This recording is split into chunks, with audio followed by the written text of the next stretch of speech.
Dans son style inimitable, mélange à la fois de récits insolites et de références fort bien documentées, Malcolm Gladwell nous propose une fois de plus dans son livre Nos points faibles sont nos meilleurs atouts, une démonstration lumineuse, s'attachant cette fois-ci à illustrer une thèse qui lui tient à cœur, ce ne sont pas toujours les avantages qui produisent les plus belles réussites.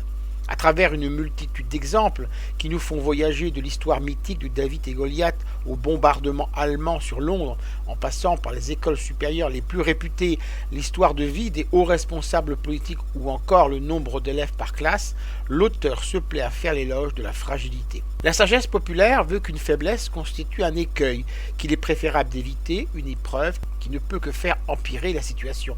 Et pourtant, les désavantages peuvent parfois se transformer en avantages.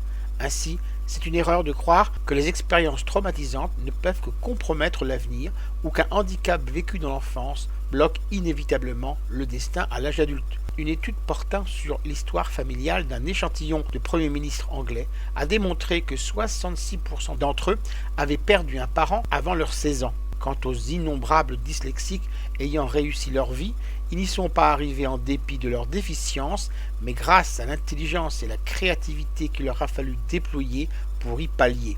Si les enfants prodiges émergent des familles aisées, les génies sont le plus souvent issus de milieux aux conditions de vie bien plus défavorables. On conçoit trop souvent certaines conditions comme utiles et profitables en passant à côté d'autres jugées trop rapidement comme peu favorables alors qu'elles rendent plus forts et plus sages. Ne pas être dans la norme peut parfois donner la liberté de tenter l'inimaginable. Je rappelle le titre de l'ouvrage de Malcolm Gladwell, Nos points faibles sont nos meilleurs atouts.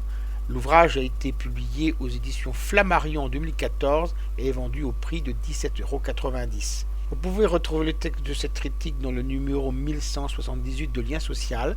Il est consultable sur le site du journal www.lien-social.com ou sur mon propre site www.trématin.com.